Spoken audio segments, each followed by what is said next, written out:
우리 세대는 참으라고 배웠잖아. 근데 참기만 하면 우리만 죽어. 노인정에서 만난 할머니가 하신 말씀입니다. 저도 그렇게 살았거든요. 저는 올해 65입니다. 이름은 박순자. 3년 전부터 아들 민순의 집에서 살고 있죠. 아들 부부가 맞벌이라 손주 둘을 제가 돌보고 있습니다. 처음엔 잠깐만 도와주려고 했어요. 며느리 지은이가 출산 후 복직하는데 애들 맡길 데가 없다고 했거든요. 그래서 몇 달만 도와주자 싶었습니다. 근데 어느새 3년이 흘렀네요. 매일 아침 새벽 6시에 눈을 뜹니다. 알람 소리보다 몸이 먼저 일어나요. 부엌으로 가서 아이들 아침 준비를 시작하죠. 5살 큰 손주 지우, 3살 작은 손주 민지. 둘 다 편식이 심해서 밥 먹이는 것도 전쟁입니다. 지우는 김치를 안 먹고 민지는 나물을 안 먹어요. 그래서 매일 다른 반찬을 준비하죠. 아이들 밥 먹이고 나면 씻기고 옷 입히고 어린이집 데려다 줍니다. 돌아오면 집안 청소를 시작해요. 청소기 돌리고 걸레질하고 화장실 닦고 빨래는 하루에 2~3번은 돌립니다. 아이들 옷은 금방 더러워지거든요. 밥 먹다 흘리고 놀다 넘어지고 빨래 널고 나면 점심시간이에요. 혼자 먹는 밥은 대충 때웁니다. 냉장고에 있는 반찬 하나 꺼내서 밥 한 공기. 설거지하고 나면 오후 2시쯤 되죠. 그때부터 저녁 준비를 시작합니다. 마트 가서 장 보고 돌아와서 손질하고 며느리 지은이는 입맛이 까다로워요.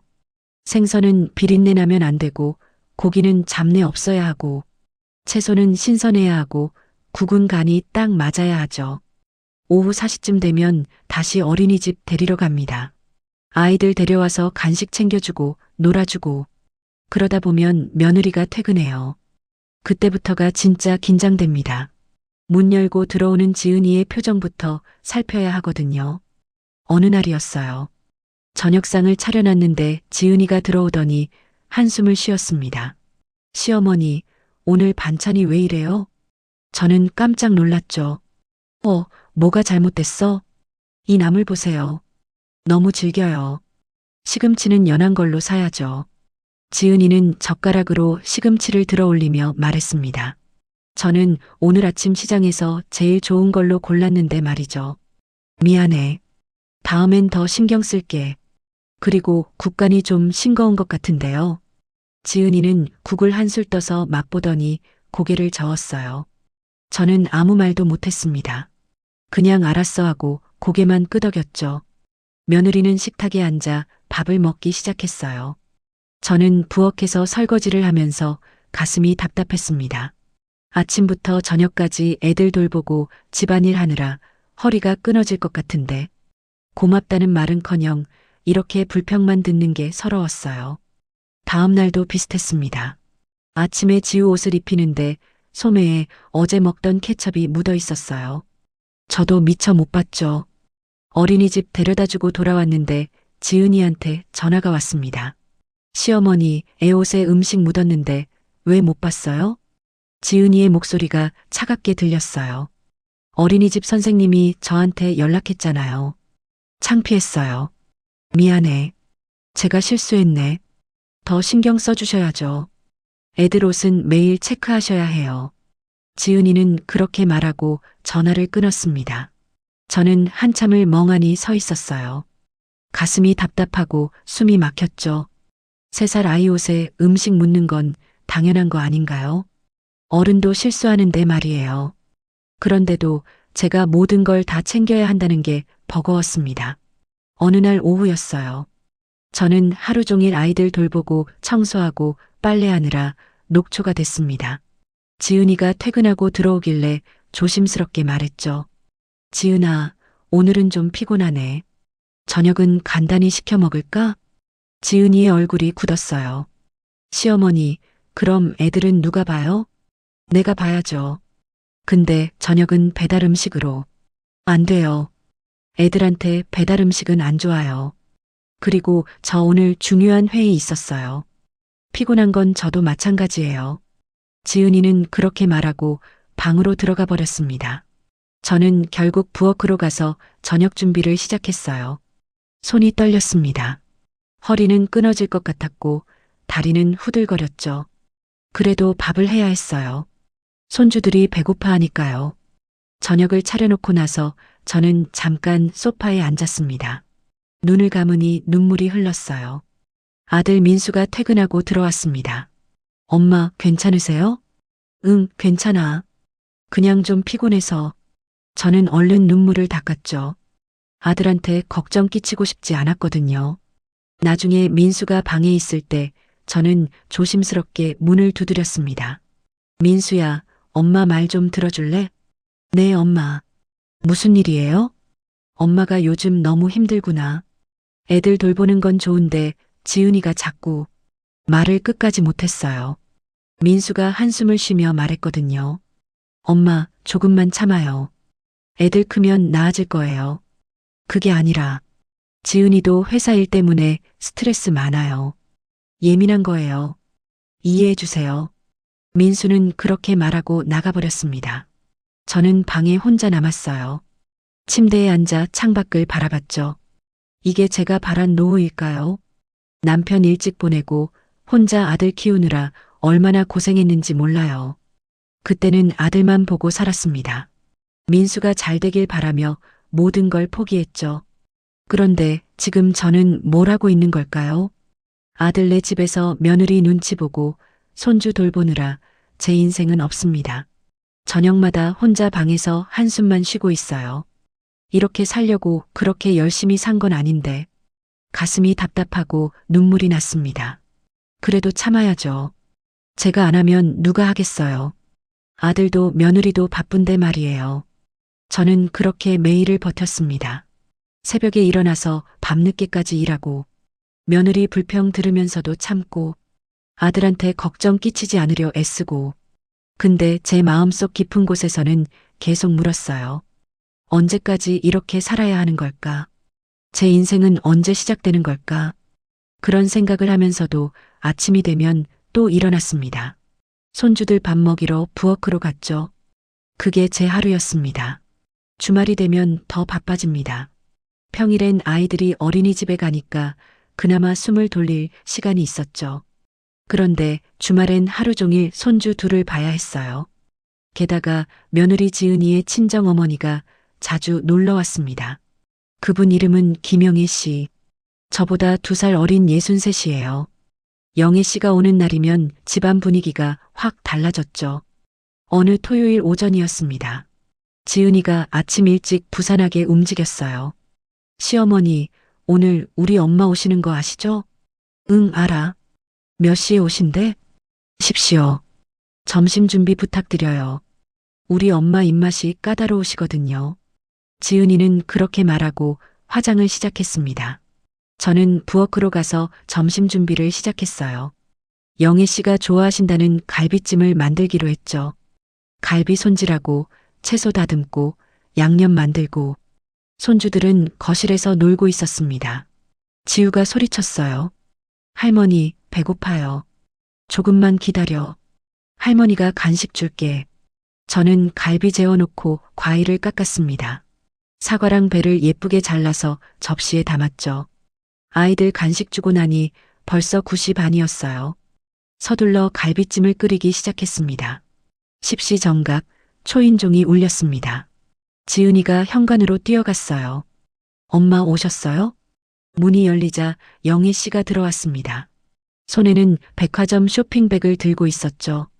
지은아, 엄마 왔어. 엄마, 여기 앉으세요. 제가 슬리퍼 갖다 드릴게요. 지은이의 목소리가 꿀처럼 달았습니다. 평소 제게 하던 말투와는 완전히 달랐죠. 영애 씨는 거실 소파에 앉았어요. 지은이가 물을 따라드리며 말했습니다. 엄마, 편하게 쉬세요. 제가 과일 깎아드릴게요. 아이고, 우리 딸 효녀네. 근데 시어머니는? 아, 부엌에서 점심 준비하세요. 저는 부엌에서 그 말을 들었습니다. 인사하러 나가야 하나 싶었지만 갈비찜이 끓고 있었어요. 잠깐만 자리를 비우면 눌어붙을 것 같았죠. 그래서 그냥 부엌에 있었습니다. 조금 뒤 지은이가 과일을 깎아서 영희 씨께 드렸어요. 엄마, 드세요. 제가 정성껏 깎았어요. 우리 딸 손맛이 제일이지. 영희 씨는 과일을 드시며 웃었습니다. 그때 손주 민지가 영희 씨에게 다가갔어요. 할머니, 안아줘요. 어머, 우리 민지. 할머니가 안아줄게. 영희 씨는 민지를 안아 올렸습니다. 근데 채 1분도 안 돼서 민지를 내려놨어요. 아이고, 무거워. 할머니 힘들다. 엄마한테 가봐. 민지는 다시 제게 왔습니다. 저는 부엌에서 국자를 들고 있었죠. 할머니, 안아줘요. 민지야, 잠깐만. 할머니가 지금 요리 중이야. 민지는 제 다리를 붙잡고 매달렸어요. 어쩔 수 없이 한 손으로는 국자를 들고 한 손으로는 민지를 안았습니다. 허리가 아팠지만 참았죠. 영희 씨는 소파에 편하게 앉아 텔레비전을 보고 있었어요. 지은이가 커피를 타서 갖다 드렸습니다. 엄마, 커피 드세요. 고마워. 우리 딸 최고야. 저는 부엌에서 그 모습을 봤습니다. 가슴이 답답했어요. 저도 누군가의 엄마인데 왜 이렇게 대우가 다를까요? 점심시간이 됐습니다. 저는 갈비찜을 큰 접시에 담아 상에 올렸어요. 그 외에도 나물 반찬 3가지, 김치, 국까지 차렸죠. 점심 됐어요. 영애 씨와 지은이, 민수가 식탁에 앉았습니다. 저는 아이들 밥 먹이느라 따로 앉지 못했어요. 지우가 반찬을 안 먹으려고 했거든요. 지우야, 나물 먹어야지. 싫어요. 맛없어요. 조금만 먹어봐. 할머니가 맛있게 해놨어. 겨우 달래서 한 숟가락 먹였습니다. 그 사이 영희 씨가 갈비찜을 드시며 말했어요. 이거 괜찮네. 간이 딱 맞아. 지은이가 웃으며 대답했습니다. 그죠? 우리 시어머니 요리 잘하세요. 저는 그 말을 들으며 씁쓸하게 웃었어요. 겉으로는 칭찬하지만 평소엔 불평만 했잖아요. 식사가 끝나고 설거지를 시작했습니다. 영애 씨와 지은이는 거실에서 이야기를 나눴죠. 저는 부엌에서 설거지를 하면서 그분들 대화를 들었어요. 영애 씨가 물었습니다. 요즘 회사는 어때? 좋아요, 엄마. 다음 달에 중요한 프로젝트 있어요. 성공하면 승진할 수도 있어요. 우리 딸 대단하다. 그래도 애들은 누가 봐? 시어머니가 봐주시죠. 그래서 제가 커리어 쌓을 수 있어요. 지은이는 자랑스럽게 말했습니다. 마치 제가 당연히 해야 할 일을 하고 있는 것처럼 말이죠. 영애 씨가 또 물었어요. 시어머니한테 힘들다는 소리 안 해? 가끔 하시긴 하는데 뭐. 할만하시겠죠. 저는 설거지하던 손을 멈췄습니다. 할만하다고요. 제가 매일 새벽부터 밤까지 일하는데 몸이 끊어질 것 같은데 할만하다니요. 눈물이 날 것 같았지만 참았습니다.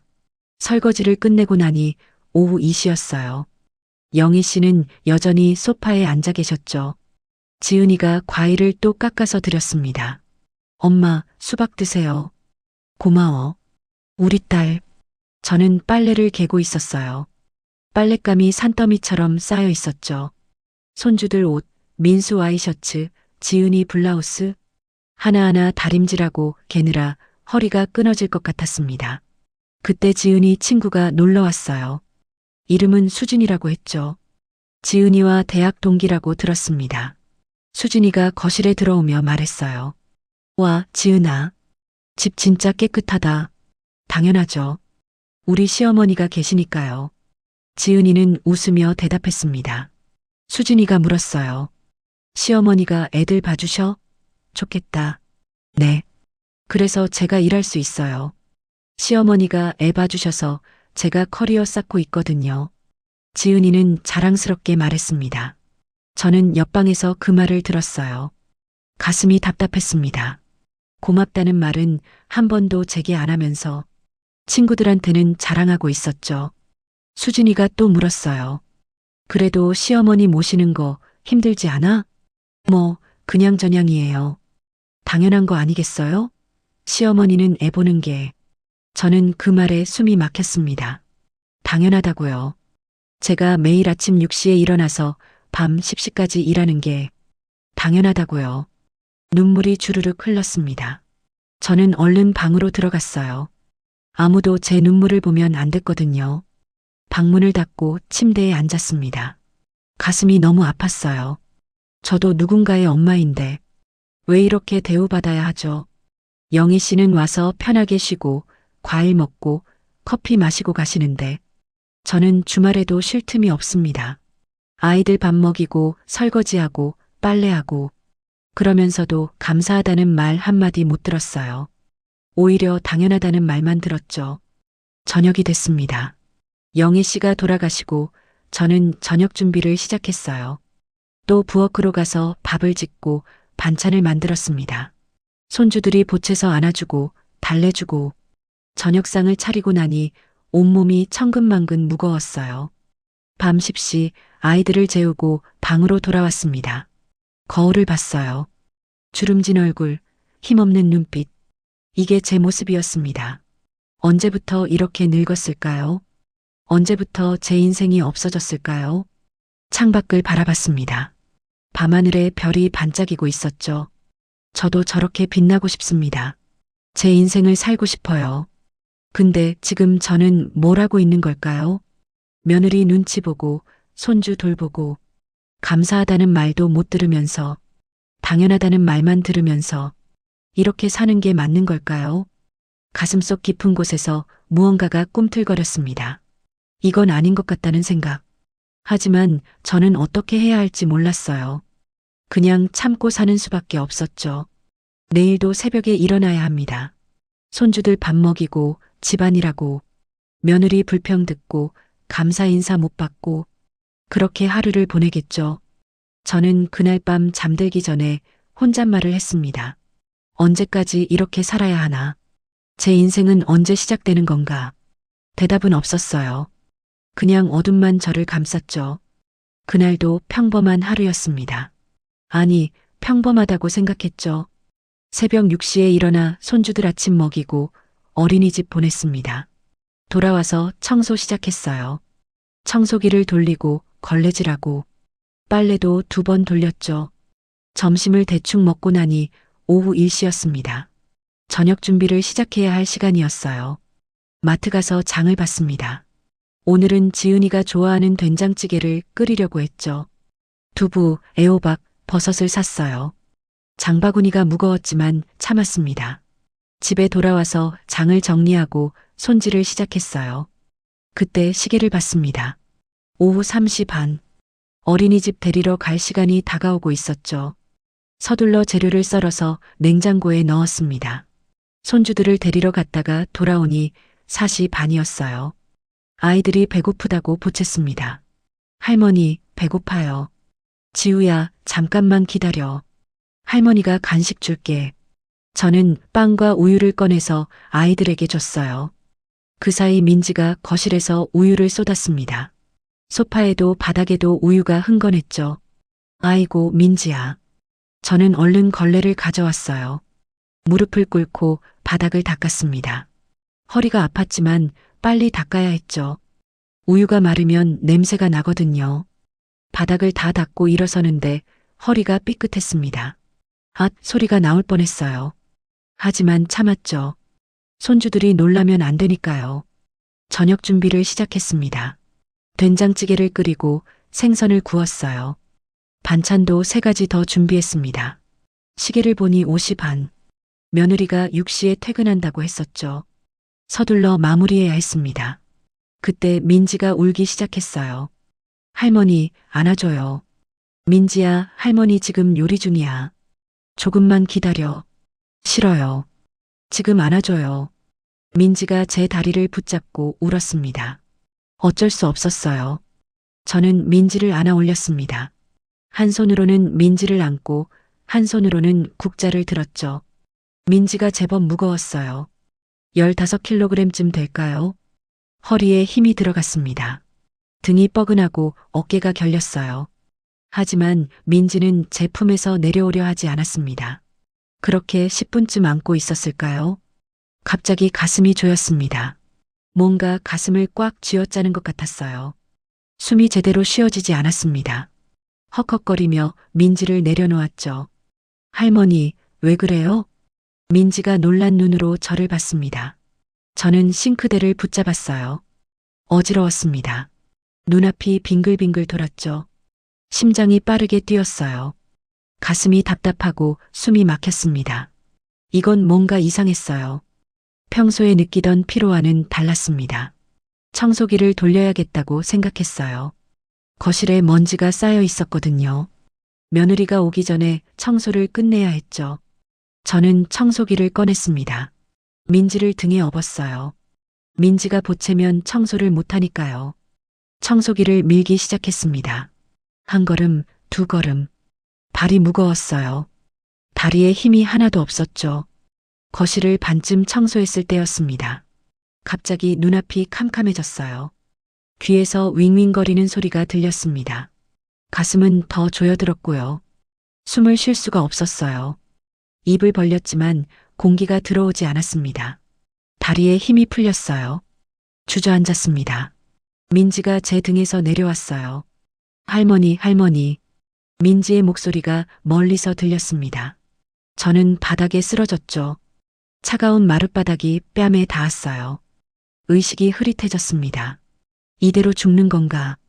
그런 생각이 스쳐 지나갔어요. 얼마나 시간이 흘렀을까요? 문 열리는 소리가 들렸습니다. 어머, 시어머니. 지은이의 목소리였어요. 시어머니, 정신 차리세요. 시어머니. 지은이가 저를 흔들었습니다. 저는 눈을 뜨려고 애썼지만 잘 떠지지 않았어요. 119, 119 불러야 해. 지은이의 다급한 목소리가 들렸습니다. 전화하는 소리. 여보세요, 우리 시어머니가 쓰러졌어요. 빨리 와주세요. 지은이가 주소를 말했습니다. 저는 그 소리를 들으며 의식을 잃었어요. 다음에 눈을 떴을 때 천장이 보였습니다. 하얀 천장, 형광등 불빛이 눈부셨어요. 여기가 어디지? 주변을 둘러봤습니다. 병원이었어요. 응급실이었죠. 옆에는 심전도 기계가 삐삐거리고 있었습니다. 팔에는 링거가 꽂혀 있었고요. 어머니, 정신 차리셨어요? 아들 민수의 목소리였습니다. 고개를 돌려보니 민수와 지은이가 서 있었어요. 여기가 병원이에요, 어머니. 엄마 쓰러지셔서 119 불렀어요. 지은이가 말했습니다. 저는 천천히 기억을 떠올렸어요. 청소하다가 쓰러진 것, 가슴이 조였던 것, 숨이 막혔던 것. 괜찮아? 민수가 걱정스러운 얼굴로 물었습니다. 응, 괜찮아. 저는 그렇게 대답했지만 사실 괜찮지 않았어요. 온몸이 무겁고 가슴이 여전히 답답했죠. 그때 의사 선생님이 들어오셨습니다. 나이가 40대쯤 돼 보였어요. 보호자분이시죠? 네, 아들입니다. 민수가 대답했습니다. 의사 선생님은 차트를 보며 말했어요. 환자분은 과로와 극심한 스트레스로 인한 협심증이 의심됩니다. 협심증? 그게 뭔지 정확히는 몰랐지만 심각하게 들렸어요. 절대 안정이 필요합니다. 당장 모든 활동을 중단하셔야 해요. 의사 선생님의 목소리가 단호했습니다. 환자분 나이에 이렇게 무리하시면 정말 큰일 납니다. 그게 저희 애들을 어머니가 돌봐주고 계셔서. 민수가 조심스럽게 말했어요. 지금 당장 그만두셔야 합니다. 이대로 계속하시면 목숨이 위험할 수도 있어요. 의사 선생님이 심각한 표정으로 말했습니다. 며칠은 입원하셔야 할 것 같고 퇴원 후에도 최소 한 달은 절대 안정입니다. 저는 그 말을 듣고 있었어요. 머릿속이 복잡했습니다. 한 달이나 쉬라고요. 그럼 손주들은 누가 돌보죠? 지은이는 회사 일이 바쁜데. 민수도 휴가를 낼 수 없을 텐데. 알겠습니다, 선생님. 민수가 대답했습니다. 의사 선생님이 나가시고 나서 침묵이 흘렀어요. 민수는 걱정스러운 표정이었고 지은이는 당황한 얼굴이었죠. 그럼 애들은 어떡하지? 지은이가 작은 목소리로 말했습니다. 내일부터 애들은 누가 봐요? 저 회사 프로젝트 있는데. 그 말을 들으니 가슴이 답답했어요. 제가 쓰러졌는데. 지은이는 아이들 걱정만 하고 있었습니다. 제 건강은 걱정하지 않았죠. 민수가 말했어요. 일단 어린이집 종일반으로 보내고 베이비시터 알아봐야겠어. 베이비시터는 비용이 얼마나 드는데요? 지은이가 걱정스럽게 말했습니다. 저는 두 사람의 대화를 듣고 있었어요. 눈물이 났습니다. 제 건강보다 돈과 일을 걱정하는 두 사람. 그동안 제가 뭘 한 걸까요? 3년 동안 손주 돌보고 집안일하고 새벽부터 밤까지 일했는데 이렇게 쓰러져도 걱정은 아이들과 돈뿐이었습니다. 천장을 보며 눈물을 흘렸어요. 조용히 소리 없이 아무도 제 눈물을 보지 못하게 가슴속 깊은 곳에서 무언가가 부서지는 소리가 들렸습니다. 나 이제 못하겠다. 정말 못하겠어. 그런 생각이 들었어요. 이대로는 살 수 없다는 생각. 뭔가를 바꿔야 한다는 생각. 하지만 어떻게 바꿀지는 몰랐습니다. 그냥 눈물만 흘렀죠. 병실의 형광등이 눈부셨어요. 차가운 링거 약물이 팔로 들어왔습니다. 저는 그렇게 병상에 누워 천장만 바라봤어요. 얼마나 오래 이렇게 살아야 할까? 언제까지 참아야 할까? 제 인생은 언제 시작될까? 그 질문에 대한 답을 찾고 싶었습니다. 하지만 지금은 너무 피곤했어요. 눈을 감았습니다. 그리고 깊은 어둠 속으로 빠져들었죠. 병원에서 이틀을 보냈습니다. 링거를 맞고 약을 먹고 검사를 받고 의사 선생님은 계속 쉬라고 했어요. 민수는 회사 다녀오면서 병원에 들렀고요. 지은이는 하루에 한 번 얼굴을 비쳤습니다. 손주들은 어린이집 종일반에 맡겼다고 했어요. 둘째 날 저녁이었습니다. 지은이가 병실에 들어왔어요. 손에는 제 가방을 들고 있었죠. 시어머니, 옷이랑 세면도구 가져왔어요. 고마워. 저는 침대에 기대 앉아 있었습니다. 지은이는 가방을 침대 옆 의자에 놓고 짐을 꺼내기 시작했어요. 옷, 수건, 칫솔, 화장품 하나하나 꺼내서 정리했죠. 그때였습니다. 지은이의 손이 멈췄어요. 가방 안쪽 주머니에서 뭔가를 꺼냈습니다. 낡은 통장이었어요. 갈색 표지의 은행 통장. 저는 그게 뭔지 알았습니다. 하지만 말하지 않았죠. 지은이가 통장을 들여다봤어요. 어머, 이게 뭐지? 지은이는 통장을 펼쳤습니다. 첫 페이지를 넘기고 두 번째 페이지를 봤죠. 그 순간 지은이의 얼굴이 굳었어요. 눈이 커졌습니다. 입이 벌어졌죠. 3억 2천만 원. 지은이는 작은 목소리로 중얼거렸습니다. 저는 그 모습을 조용히 지켜봤어요. 지은이가 저를 봤습니다. 놀란 눈빛이었죠. 시어머니, 이게 뭐예요? 목소리가 떨렸어요. 저는 천천히 대답했습니다. 통장이네. 아니, 이 돈이요. 3억이 넘는데요. 지은이는 통장을 다시 들여다봤습니다. 믿을 수 없다는 표정이었어요. 혹시 제가 잘못 본 건가요? 아니, 맞아요. 3억 2,154만 원. 지은이는 숫자를 또박또박 읽었습니다. 저는 한숨을 쉬었어요. 맞아. 그 정도 돼. 이게 어떻게... 지은이는 말을 잇지 못했습니다.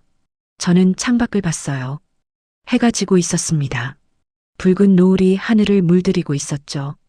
남편 사망 후 받은 보험금이야.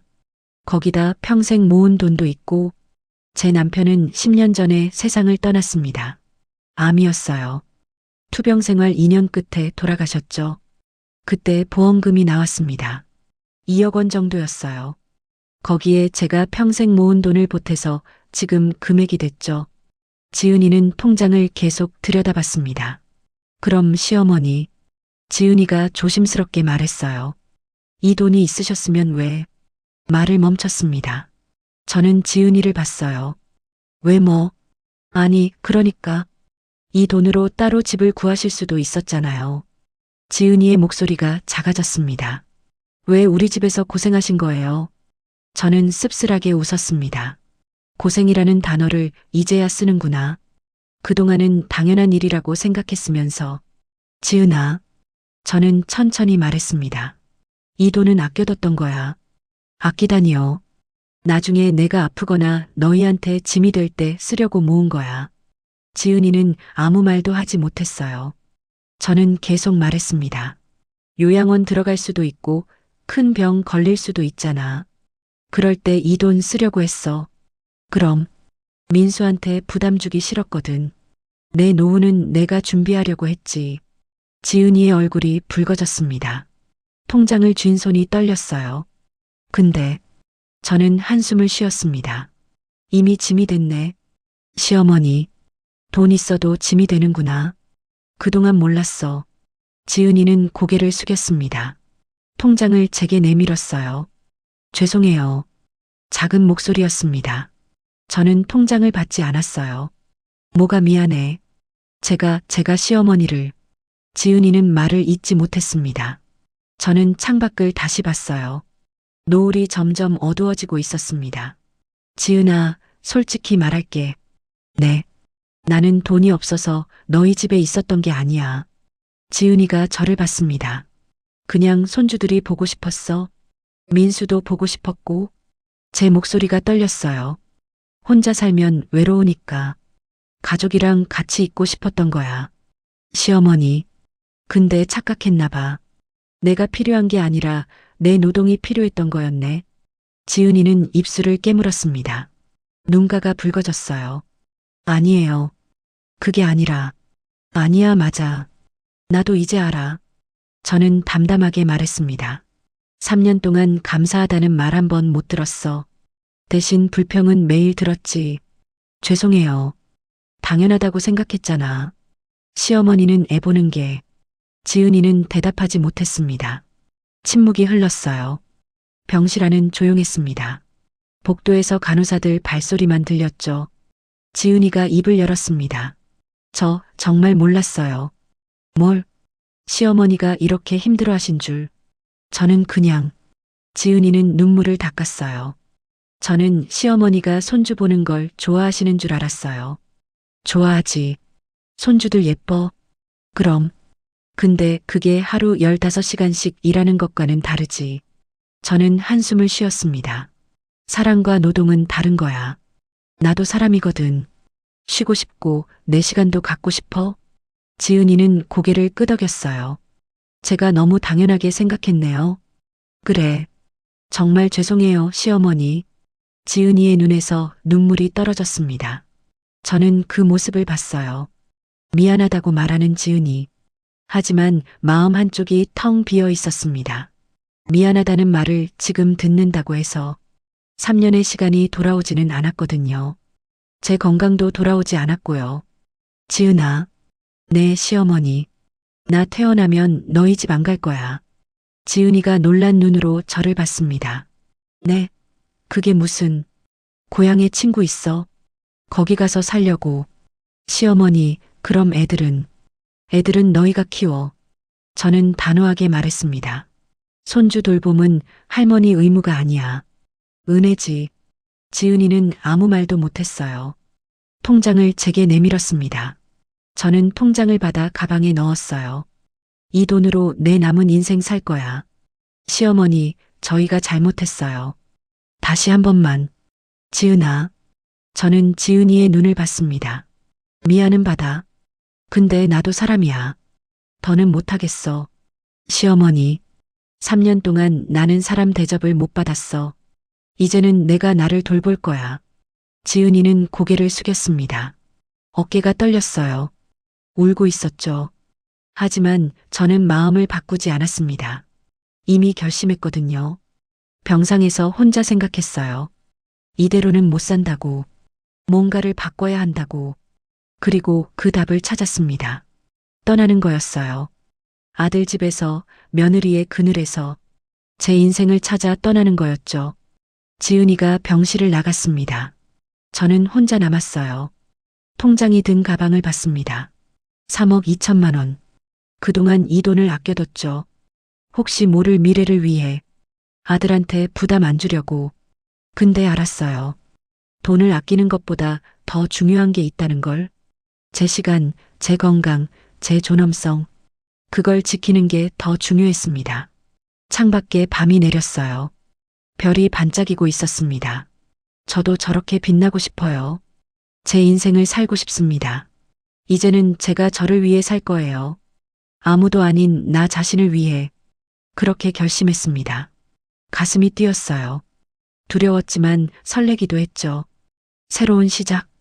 65의 나이에 새롭게 시작하는 인생. 늦었지만 아직 늦지 않았다고 생각했습니다. 지금부터라도 제대로 살아보려고요. 그날 밤 저는 편하게 잠들었습니다. 오랜만에 악몽 없이 잤어요. 꿈속에서 저는 자유로웠습니다. 날아다니는 새처럼 바람을 타고 하늘을 날았죠. 그 꿈이 현실이 되길 바랐습니다. 곧 그렇게 될 거예요. 제 인생이 시작될 거예요. 드디어 퇴원하는 날 아침이었습니다. 저는 병원 침대에서 짐을 챙겼어요. 옷 몇 벌, 세면도구, 그리고 그 통장. 민수가 병실 문을 열고 들어왔습니다. 엄마, 퇴원하시면 집에 가셔야죠.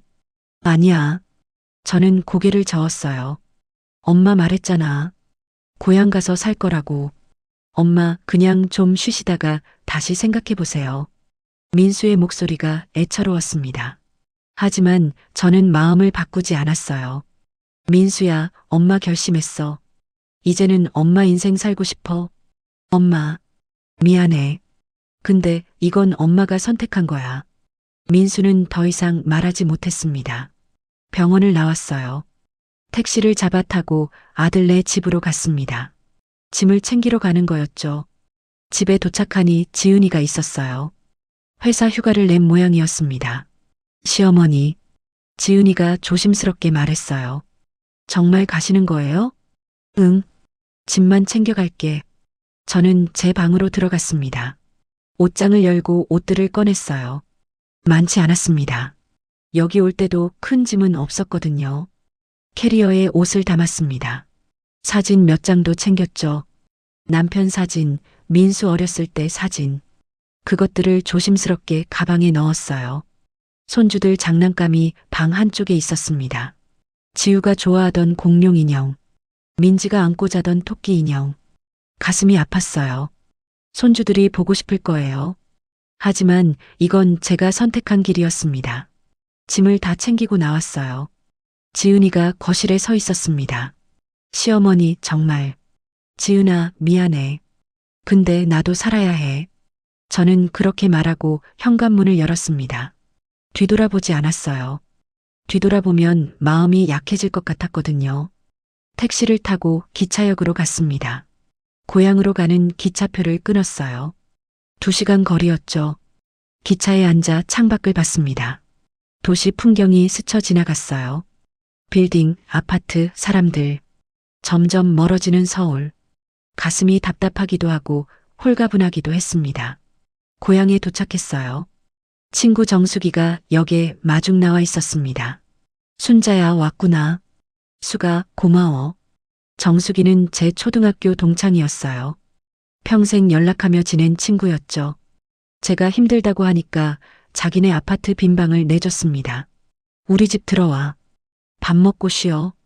정수기네 집은 작았지만 따뜻했어요.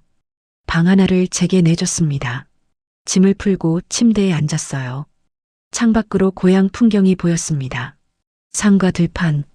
고요하고 평화로웠죠. 이틀 정도 지났을까요? 민수한테서 전화가 왔습니다. 엄마, 괜찮으세요? 응, 괜찮아. 엄마, 집에 돌아오세요. 지은이가 너무 힘들어해요. 저는 한숨을 쉬었어요. 민수야, 엄마는 안 갈 거야. 애들이요, 애들이 어떡해요. 너희가 키워야지. 엄마, 미안하지만 엄마 결심이야. 전화를 끊었습니다. 가슴이 아팠지만 참았어요. 며칠이 더 지났습니다. 민수한테서 또 전화가 왔어요. 엄마, 지은이가 정말 힘들어해요. 그래. 어린이집 대기 신청했는데 자리가 없대요. 베이비시터도 구하려고 했는데 비용이 너무 비싸고. 민수의 목소리가 지쳐 있었습니다. 그래서 어떻게 했는데? 지은이가 회사에 육아휴직 신청했어요. 저는 놀랐습니다. 지은이가 그렇게 아끼던 일을 휴직했다니. 승진도 물 건너갔대요. 지은이가 울더라고요. 민수가 한숨을 쉬었어요. 엄마, 지은이가 친정 어머니한테 전화했대요. 영애 씨한테? 네. 도와달라고. 저는 귀를 기울였습니다. 근데 장모님이 뭐라고 하셨는지 아세요? 뭐래? 지은이한테 차갑게 말씀하셨대요. 내가 그렇게 대했으면 당연한 거 아니냐고. 저는 입술을 깨물었어요. 영애 씨가 그런 말을 했다니. 장모님이 그러셨대요. 나도 내가 시어머니한테 하는 거 봤다고. 그래. 지은이가 울면서 엄마는 내 편 아니었냐고 했대요. 민수의 목소리가 작아졌습니다. 근데 장모님이 말씀하셨대요. 내 편이라고 해서 내가 잘못한 것까지 편들 순 없다고. 저는 가슴이 뜨거워졌어요. 영애 씨가 그렇게 말해줬다니. 장모님이 또 뭐라고 하셨는지 아세요? 뭐래? 나도 며느리였고, 나도 시어머니라고. 너 나중에 똑같이 당할 거라고. 저는 눈물이 났습니다. 영애 씨가 지은이를 꾸짖어 준 거예요. 딸 편을 들지 않고 저 편을 들어준 거였죠. 엄마, 지은이가 지금 정말 힘들어해요. 그래야 알겠지. 제 목소리가 단호했습니다. 직접 해봐야 얼마나 힘든지 아는 거야.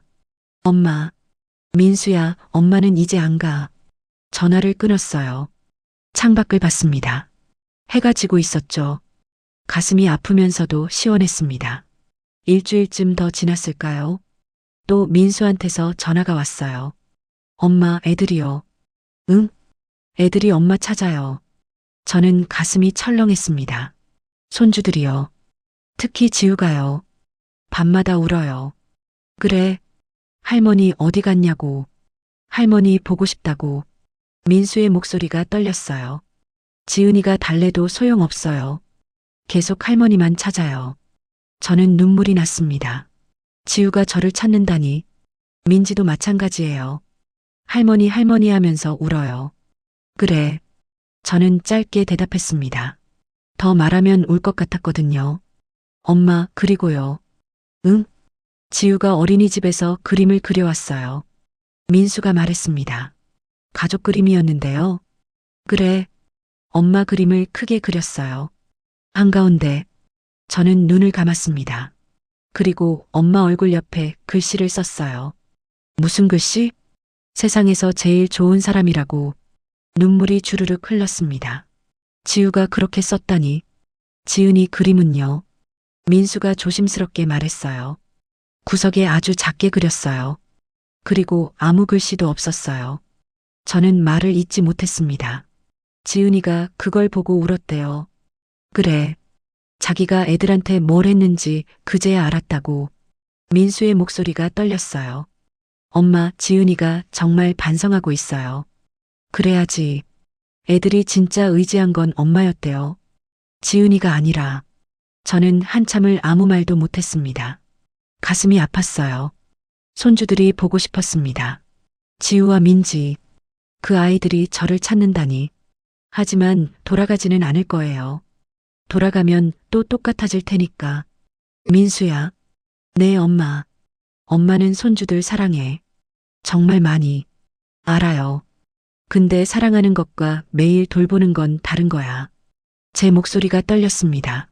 엄마도 엄마 인생이 있어. 이제는 엄마가 엄마를 돌볼 거야. 엄마, 애들한테 미안하다고 전해줘. 할머니는 애들 많이 사랑한다고. 민수는 한참 말이 없었어요. 그러더니 작게 대답했습니다. 알겠습니다, 엄마. 전화를 끊고 저는 한참을 울었습니다. 손주들 얼굴이 떠올랐어요. 지우가 웃는 얼굴, 민지가 제게 안기던 모습, 보고 싶었습니다. 하지만 참아야 했어요. 제가 무너지면 안 됐거든요. 정수기가 방문을 두드렸어요. 순자야, 괜찮아? 응, 괜찮아. 저는 눈물을 닦았습니다. 울었구나. 조금. 정수기가 제 옆에 앉았어요. 잘한 거야, 순자야. 그럴까? 응. 내가 계속 참고 살면 너만 죽어. 이제 너도 내 인생 살아야지. 정수기가 제 손을 잡았습니다. 손주들은 크면서 이해할 거야. 할머니가 왜 그랬는지. 고마워, 수가. 저는 정수기를 안았어요. 그리고 또 울었습니다. 하지만 이번 눈물은 조금 달랐어요. 후회의 눈물이 아니라 해방의 눈물이었습니다. 창밖으로 별이 보였어요. 반짝이는 별들. 저도 이제 저렇게 빛날 거예요. 제 인생을 살면서 누구도 아닌 저 자신으로 그렇게 다짐했습니다. 손주들은 주말에 보면 되잖아요. 매일 볼 필요는 없었습니다. 할머니는 할머니고 엄마는 엄마니까요. 역할이 다른 거였죠. 저는 이제 제 역할을 찾을 거예요. 박순자로 사는 것. 누구의 엄마도 누구의 시어머니도 아닌 그냥 저 자신으로. 그게 제가 앞으로 살아갈 방식이었습니다. 가슴이 두근거렸어요. 무섭기도 했지만 설레기도 했습니다. 새로운 시작. 65의 나이에. 늦었지만 아직 늦지 않았어요. 지금부터라도 제대로 살아보려 합니다. 그날 밤 저는 편하게 잠들었어요. 꿈속에서 저는 자유로웠습니다. 아무 짐도 지지 않고 가볍게 걷고 있었죠. 그 꿈이 현실이 되길 바랐습니다. 곧 그렇게 될 거예요. 제 인생이 진짜 시작될 테니까요. 고향에서 한 달이 지났습니다. 저는 정숙이네 집에서 지내며 조금씩 건강을 되찾았어요. 아침에 일어나면 산책을 나갔습니다. 동네 뒷산을 천천히 올랐죠.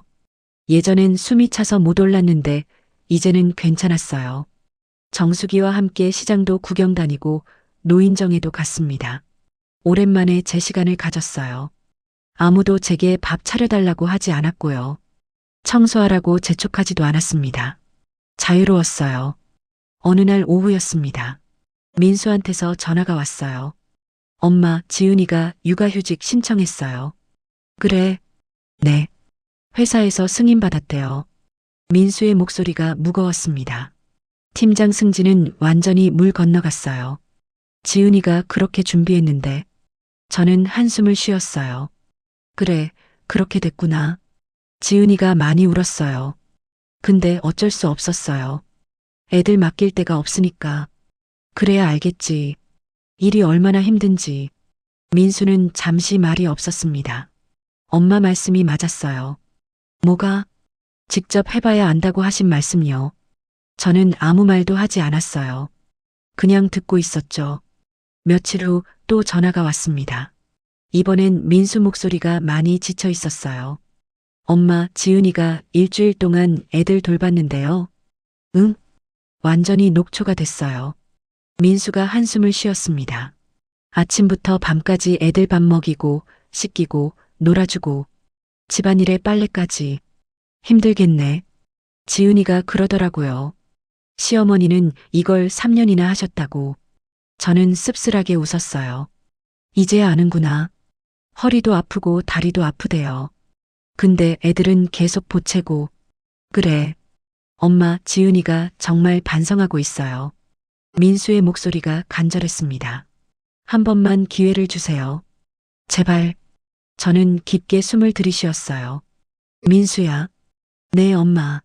엄마는 아직 생각이 없어. 조금 더 쉬고 싶어. 전화를 끊고 창밖을 봤습니다. 봄이 오고 있었어요.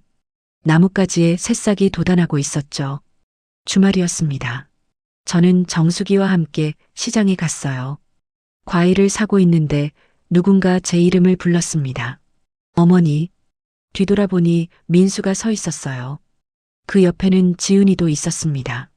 민수야, 어떻게? 엄마 찾아뵈러 왔어요. 민수가 말했습니다. 저는 두 사람을 봤어요. 민수는 수척해 보였고 지은이는 눈이 퉁퉁 부어 있었습니다. 애들은? 친정엄마가 봐주세요. 오늘 하루만. 지은이가 작게 대답했어요. 저는 정숙이를 봤습니다. 정숙이가 말했어요. 순자야, 너희 집에 가서 이야기해. 나는 집에 갈게. 수가? 괜찮아. 천천히 이야기하고 와. 정숙이는 먼저 가버렸습니다. 저는 민수와 지은이를 따라 근처 카페로 갔어요. 세 사람이 테이블에 앉았습니다. 민수가 먼저 입을 열었어요. 엄마, 제가 잘못했습니다. 민수가 고개를 숙였습니다. 저는 엄마가 얼마나 힘드신지 몰랐어요. 민수야, 엄마가 매일 새벽부터 밤까지 일하시는데 저는 당연하게 생각했어요. 민수의 목소리가 떨렸습니다. 지은이 편만 들었어요. 엄마 말씀은 제대로 듣지 않았고요. 알아, 민수야. 정말 죄송합니다, 엄마. 민수가 눈물을 닦았어요. 엄마, 제발 돌아와 주세요. 저는 고개를 저었습니다. 민수야, 미안은 받아. 엄마, 하지만 난 돌아가지 않아. 민수는 놀란 눈으로 저를 봤어요. 엄마한테 원망은 없어. 근데 나도 사람이야. 제 목소리가 단호했습니다. 그동안 나는 사람 대접을 못 받았어. 청소기처럼 쓰였지. 엄마, 이젠 내가 나를 돌볼 거야. 내 남은 인생은 나를 위해 쓸 거야. 민수는 고개를 숙였습니다. 어깨가 떨렸어요. 그때 지은이가 입을 열었습니다. 시어머니, 지은이의 목소리가 떨렸어요. 정말 죄송합니다. 지은이가 눈물을 흘렸습니다. 제가 너무 당연하게 생각했어요. 지은아, 시어머니가 손주 봐주시는 게 당연한 줄 알았어요. 그게 할머니 역할인 줄 알았고요. 지은이는 눈물을 닦았습니다. 근데 제가 직접 해보니까 알겠더라고요. 뭘? 이게 얼마나 힘든 일인지요. 지은이의 목소리가 떨렸어요. 아침부터 밤까지 쉴 틈이 없어요. 애들은 계속 보채고 집안일은 끝이 없고, 그래. 일주일 만에 허리가 다 나갔어요. 다리도 퉁퉁 붓고 지은이가 울먹였습니다. 그제야 깨달았어요. 시어머니가 3년 동안 이걸 하셨다는 게 저는 지은이를 봤어요. 진심으로 반성하고 있는 것 같았습니다. 제가 얼마나 잔인했는지 알겠더라고요. 지은이가 손으로 얼굴을 가렸어요. 시어머니한테 불평만 했잖아요. 반찬이 어떻고 청소가 어떻고 그랬지. 근데 제가 해보니까 완벽하게 하는 게 불가능하더라고요. 지은이는 계속 울었습니다.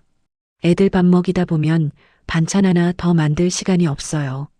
청소하려고 하면 애들이 보채고. 그래. 시어머니는 어떻게 다 하신 거예요? 제가 못하는 걸 다 하셨잖아요. 저는 한숨을 쉬었습니다. 힘들었지. 정말 힘들었어. 죄송해요, 시어머니. 지은이가 제 손을 잡았어요. 제가 너무 몰랐어요. 정말로. 지은아, 한 번만 기회를 주세요. 제발. 저는 지은이의 손을 천천히 빼냈습니다. 지은아, 늦었지만 깨달았으면 됐어. 시어머니. 근데 나는 돌아가지 않을 거야. 지은이의 얼굴이 하얗게 질렸어요. 앞으로 내 아이들은 내가 키워. 제 목소리가 차분했습니다. 손주 돌봄은 은혜야. 의무가 아니고. 시어머니, 나는 3년 동안 너희를 도왔어. 이제는 내 인생을 살 거야. 지은이는 고개를 숙였습니다. 눈물이 테이블 위로 떨어졌어요. 하지만 저는 말을 이었습니다. 주말에 애들 보러 갈 수는 있어. 민수와 지은이가 고개를 들었어요. 주말에 가끔 놀러 가서 손주들 볼게. 할머니로서. 엄마. 근데 매일 돌보지는 않을 거야. 그건 엄마 아빠 역할이니까. 저는 단호하게 말했습니다. 나는 할머니고 너희는 부모야. 역할이 다른 거지. 민수가 고개를 끄덕였어요. 알겠습니다, 엄마. 지은아, 너도 알겠지? 네, 시어머니. 지은이가 눈물을 닦으며 대답했습니다.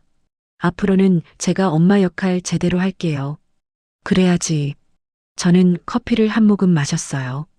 그리고 나한테 감사하다고 말해줘. 가끔이라도. 네. 당연하게 생각하지 말고. 지은이가 고개를 끄덕였습니다. 죄송합니다, 시어머니. 그리고 감사합니다. 이제라도 말해줘서 고마워. 저는 창밖을 봤어요. 봄 햇살이 따뜻했습니다. 나는 이제 내 인생을 살 거야. 친구들이랑 등산도 다니고 여행도 가고. 그러세요, 엄마. 민수가 말했습니다. 엄마 행복하게 사세요. 그게 저희가 바라는 거예요. 저는 아들을 봤어요. 민수가 많이 컸구나. 이제야 제 마음을 이해하는구나. 고마워, 민수야. 세 사람은 한참을 앉아 있었습니다. 말없이 커피를 마시며. 하지만 그 침묵이 불편하지 않았어요. 오히려 편안했습니다. 서로를 이해하는 침묵이었죠. 민수와 지은이가 돌아갈 시간이 됐습니다. 저는 두 사람을 배웅했어요. 조심히 가. 네, 엄마. 건강하세요. 다음 주말에 애들 보러 갈게. 네, 기다릴게요. 지은이가 마지막으로 한 번 더 인사했습니다. 시어머니, 정말 감사했어요. 그리고 죄송했어요. 알았어. 이제 가봐. 두 사람이 떠나는 모습을 봤습니다. 가슴이 뭉클했어요. 하지만 후회는 없었습니다. 제가 올바른 선택을 했다고 생각했거든요. 집으로 돌아왔어요. 정수기가 물었습니다. 어땠어? 괜찮았어. 정리가 된 것 같아. 다행이다. 저는 방으로 들어가 창밖을 봤어요. 봄이 왔습니다. 새로운 시작의 계절. 저도 새로 시작하는 거예요. 65의 봄. 늦었지만 아름다운 봄. 가슴이 두근거렸습니다. 앞으로 뭘 하며 살까요? 등산도 다니고 여행도 가고 친구들이랑 수다도 떨고 손주들도 가끔 보러 가고 하지만 제 시간은 지킬 거예요. 제 건강도 지킬 거고요. 이제는 저를 위해 사는 겁니다. 누구도 아닌 저 자신을 위해. 그게 제가 앞으로 살아갈 방식이에요. 저는 거울을 봤습니다. 주름진 얼굴이 보였죠. 하지만 눈빛은 달랐어요. 예전처럼 지쳐 보이지 않았습니다.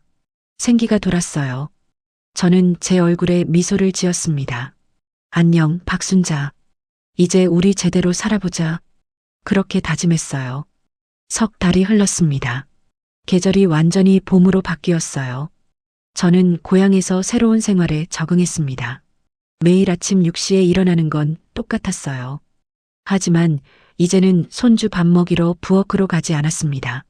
창문을 열고 신선한 공기를 마셨죠. 정수기와 함께 뒷산으로 등산을 갔어요. 처음엔 힘들었습니다. 숨이 차고 다리가 후들거렸죠. 하지만 매일 오르다 보니 점점 나아졌어요. 이제는 산 정상까지 올라갈 수 있었습니다. 정상에 서서 마을을 내려다봤어요. 작은 집들, 농가 밭, 구불구불한 길. 바람이 시원하게 불었습니다. 순자야, 얼굴이 많이 좋아졌다. 정수기가 말했어요. 그래. 응. 처음 왔을 땐 많이 지쳐 보였는데 이제는 생기가 돌아. 저는 웃었습니다. 정말 그런 것 같았어요. 거울을 볼 때마다 느꼈거든요. 예전처럼 죽은 눈빛이 아니었습니다. 노인정에도 다니기 시작했어요. 거기서 비슷한 나이분들을 만났습니다. 다들 저처럼 손주 돌봐준 경험이 있었죠. 나도 5년 동안 손주 돌봤어. 한 할머니가 말했어요. 허리 디스크 와서 병원 갔더니 의사가 그러더라고. 더 이상은 무리하지 말라고. 그래서 어떻게 하셨어요? 아들한테 말했지. 이제는 못 본다고. 아들이 섭섭해했지만 어쩔 수 없더라고. 다른 할머니도 거들었어요. 우리 세대는 참으라고 배웠잖아. 근데 참기만 하면 우리만 죽어. 맞아요. 저도 고개를 끄덕였습니다. 이제는 우리도 우리 인생 살아야죠. 할머니들과 이야기를 나누니 위로가 됐어요. 저만 이런 게 아니었구나. 다들 비슷한 고민을 안고 살았더라고요. 토요일 오전이었습니다. 민수한테서 전화가 왔어요. 엄마, 오늘 오시는 거 맞죠? 응, 11시쯤 갈게. 애들이 아침부터 할머니 기다리고 있어요. 저는 웃음이 났습니다. 손주들이 저를 기다린다니. 옷을 차려입고 집을 나섰어요. 가방에는 손주들 간식을 챙겼습니다. 과일, 빵, 우유. 기차를 타고 서울로 갔습니다. 2시간 동안 창밖을 봤어요. 도시가 가까워지니까 가슴이 두근거렸습니다. 손주들 얼굴이 보고 싶었거든요. 아들네 집에 도착했어요. 초인종을 눌렀습니다. 문이 열리자마자 지우가 뛰어나왔어요. 할머니. 지우가 제게 안겼습니다. 지우야, 할머니 왔어. 저는 지우를 꼭 안았어요. 얼마나 보고 싶었는지 몰라요. 민지도 뒤따라 나왔습니다. 할머니, 할머니. 민지야, 우리 민지. 두 손주를 번갈아 안았어요. 눈물이 날 것 같았지만 참았습니다. 거실로 들어갔습니다. 지은이가 주방에서 나왔어요. 어머니, 오셨어요. 응, 왔어. 지은이의 얼굴이 많이 달라 보였습니다. 예전처럼 화장을 진하게 하지 않았어요. 머리도 간단하게 묶었고요. 집에서 입는 편한 옷을 입고 있었습니다. 어머니, 앉으세요. 제가 차드릴게요. 지은이가 부엌으로 갔어요. 저는 소파에 앉았습니다. 손주들이 양옆에 붙어 앉았죠. 할머니, 나 어린이집에서 상 받았어. 지우가 자랑했어요. 그래. 우리 지우 대단하네. 엄마가 칭찬해줬어. 지우가 웃었습니다. 지은이가 차를 들고 왔어요. 어머니, 드세요. 고마워. 저는 차를 받았습니다. 지은이가 제 옆에 앉았어요. 어머니, 요즘 어떻게 지내세요? 잘 지내. 친구들이랑 등산도 다니고. 다행이에요. 건강은 좀 어떠세요? 많이 좋아졌어. 이제는 산도 잘 올라가더라. 지은이가 미소를 지었습니다. 다행이에요. 예전 같으면 이런 대화를 못했을 거예요.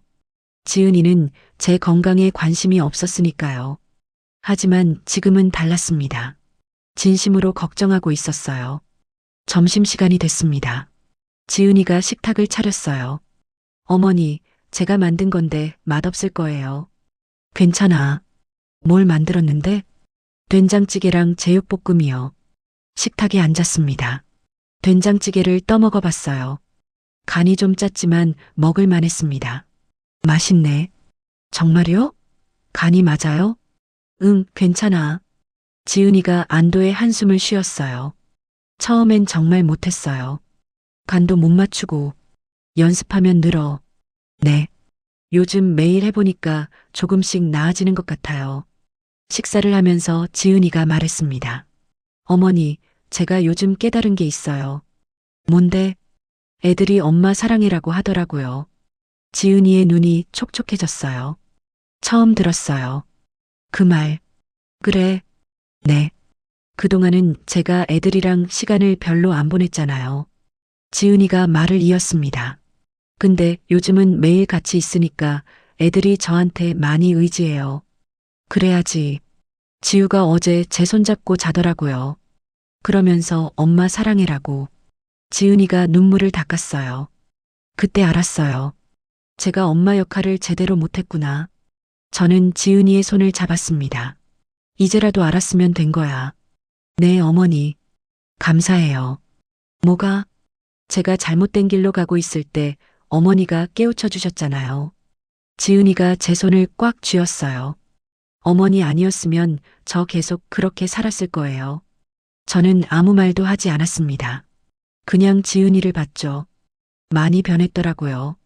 예전의 오만함은 사라졌습니다. 이제는 좀 더 겸손해 보였어요. 오후가 됐습니다. 손주들과 놀아주다가 시계를 봤어요. 4시였습니다. 할머니, 더 놀아요. 지우가 졸랐어요. 지우야, 할머니 오늘 약속 있어. 약속? 응. 친구 만나기로 했거든. 실은 거짓말이었습니다. 약속은 없었어요. 하지만 선을 그어야 했어요. 주말에 와서 손주들 보는 건 좋지만 하루 종일 있으면 안 됐습니다. 그러면 또 예전처럼 될 테니까요. 할머니 가봐야겠다. 저는 일어났습니다. 벌써요? 지은이가 아쉬운 표정을 지었어요. 응. 다음 주에 또 올게. 네, 어머니. 조심히 가세요. 민수가 현관까지 배웅했습니다. 엄마, 그동안 미안했어. 알아, 민수야. 이제라도 엄마 인생 사셔서 다행이에요. 민수가 진심으로 말했습니다. 엄마가 행복하신 게 제일 중요해요. 저는 아들을 안았어요. 고마워, 민수야. 집을 나와 기차역으로 걸어갔습니다. 봄바람이 불었어요. 벚꽃이 만개에 있었습니다. 거리는 아름다웠죠. 저는 벚꽃을 보며 걸었습니다. 가슴이 벅찼어요. 제가 이렇게 여유롭게 걷는 게 언제만인지 몰라요. 예전엔 항상 바빴거든요. 손주 돌보느라, 집안일 하느라. 제 시간이 없었죠. 근데 지금은 달랐습니다. 천천히 걷고 꽃을 보고 바람을 느낄 수 있었어요. 고향에 돌아왔습니다. 정수기가 물었어요. 손주들 잘 봤어? 응, 잘 봤어. 좋았겠다. 응. 근데 적당히 보니까 더 좋더라. 저는 웃었습니다. 매일 보면 힘든데 가끔 보니까 예쁘기만 해. 그렇지. 거리가 필요한 거야. 정수기가 고개를 끄덕였어요. 다음 주에는 여행을 가기로 했습니다. 통장에 있던 돈 중 일부를 꺼내서 여행 경비로 쓰기로 했어요. 정숙이랑 단둘이 제주도에 가기로 했습니다. 순자야, 제주도 가면 뭐 먹고 싶어? 흑돼지 먹고 싶어. 좋지. 바다도 보고, 응, 오름도 올라가 보자. 저는 설렜습니다. 평생 남편 뒷바라지하고 아들 키우느라 여행 한번 제대로 못 가봤거든요. 이제는 제가 하고 싶은 걸 할 거예요. 저녁을 먹고 방으로 들어왔습니다. 창밖을 봤어요. 별이 빛나고 있었습니다. 예전에도 별은 있었겠죠. 하지만 볼 여유가 없었어요. 지금은 볼 수 있습니다. 별을 보며 천천히 생각할 수 있어요. 저는 혼잣말을 했습니다. 헌신도 좋지만 내 존재를 잃으면 안 되는 거였어. 제 목소리가 조용히 울렸어요. 이제야 알았네. 그동안 저는 헌신하며 살았습니다. 남편을 위해, 아들을 위해, 손주를 위해. 제 시간은 없었어요. 제 건강도 돌보지 못했고요. 그러다 쓰러졌죠. 그제야 깨달았습니다. 헌신도 중요하지만 내 존재를 지키는 게 더 중요하다는 걸, 나를 잃으면 안 된다는 걸. 창밖의 별이 더 밝게 빛났습니다. 저도 저렇게 빛나고 있었어요. 이제는 제 인생을 살면서 누구도 아닌 저 자신으로 65의 나이에 시작한 새로운 인생. 늦었지만 아름다웠습니다. 앞으로 얼마나 많은 시간이 남았을까요? 10년? 20년? 모르겠습니다. 하지만 그 시간을 제대로 살 거예요. 후회 없이 당당하게. 저는 거울을 봤습니다. 주름진 얼굴이 보였지만 눈빛은 살아있었어요. 저는 제 얼굴에 미소를 지었습니다. 박순자, 이제 시작이야. 작게 중얼거렸어요. 우리 제대로 살아보자. 그날 밤 저는 행복하게 잠들었습니다. 꿈속에서 저는 날아다니고 있었어요. 넓은 하늘을 자유롭게, 아무 짐도 지지 않고 가볍게. 그 꿈이 현실이 됐습니다. 이제 저는 자유로웠으니까요. 제 인생을 사는 자유. 그게 제일 소중한 거였어요. 창밖으로 달빛이 들어왔습니다. 은은하고 따뜻한 빛. 그 빛 속에서 저는 평화로웠어요. 오랜만에 느끼는 평화. 이게 행복이구나. 그렇게 생각하며 잠들었습니다. 내일은 또 어떤 하루가 펼쳐질까요? 궁금하고 설렜습니다. 제 인생이니까, 제가 만들어가는 인생이니까 무엇이든 할 수 있었어요. 그렇게 저의 새로운 인생이 시작됐습니다. 65, 박순자의 봄. 끝이 아니라 시작이었습니다.